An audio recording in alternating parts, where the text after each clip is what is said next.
Mercedes and their team principal Toto Wolff have resorted to quite a few threats of protests against Red Bull this season. This is unusual for them as they generally had a comfortable enough margin to the rest of the field.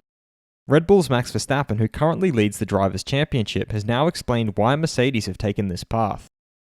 I'm your host Dillon Shelley, and first up on Formula World, Max Verstappen explains why Mercedes are protesting so much. Max began by reaffirming that he doesn't expect anyone to relent as far as the title fight is concerned. I don't expect anyone to give up now that it will be a fight to the finish. What we have to do is keep pushing, because we have control over that. And then, at the end of the season, we'll see where we end up. As reported here, James Allison had recently revealed that Mercedes will still have a few upgrades in the pipeline. Max pointed that out next. But those who follow the news could have already read that James Allison has said that there are still some things to come for Mercedes. He then explained why Mercedes have been threatening to protest. It's also, of course, because they never had any outside competition in the last 2 years, so I do get it. He signed off by reiterating that focusing on 2021 despite the regulations change in 2022 is the logical step. If you have a chance of winning the World Championship, which you have worked so hard for in recent years, you have to go for it. That seems logical to me. Fast feed. Aston Martin F1 CEO Otmar Szafnauer has announced that Andrew Alesi, Red Bull's former aerodynamics engineer, is added to the impressive list of their senior technical/engineering hirings. Andrew Alesi, who is the second such hiring from Red Bull, is delighted to be joining Aston Martin Cognizant Formula One team as head of technical operations. Aston Martin's Sebastian Vettel is sure that the 2 Red Bull engineers his team has signed will help them.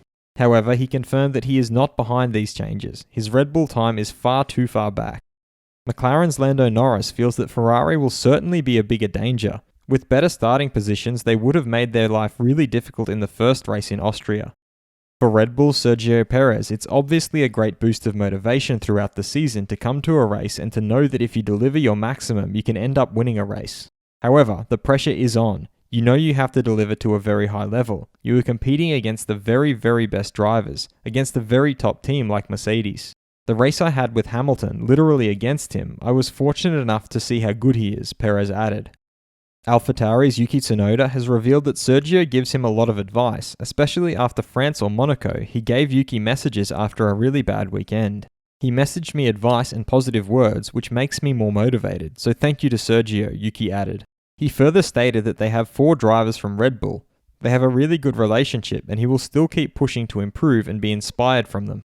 Ferrari's Charles Leclerc has confirmed that he has driven the 2022 Ferrari in the simulator and that it feels very different.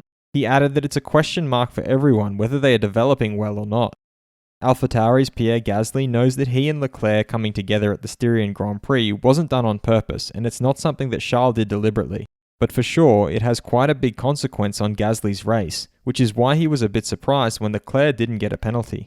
This was especially after seeing Valtteri Bottas get a 3-place grid penalty for losing control of his car in the pit lane, but not really affecting anyone else's race. He further stated that it doesn't matter if it's your friend. He was still quite upset, but he knows Leclerc and knows the way he races. He's a fair guy and he didn't do it on purpose.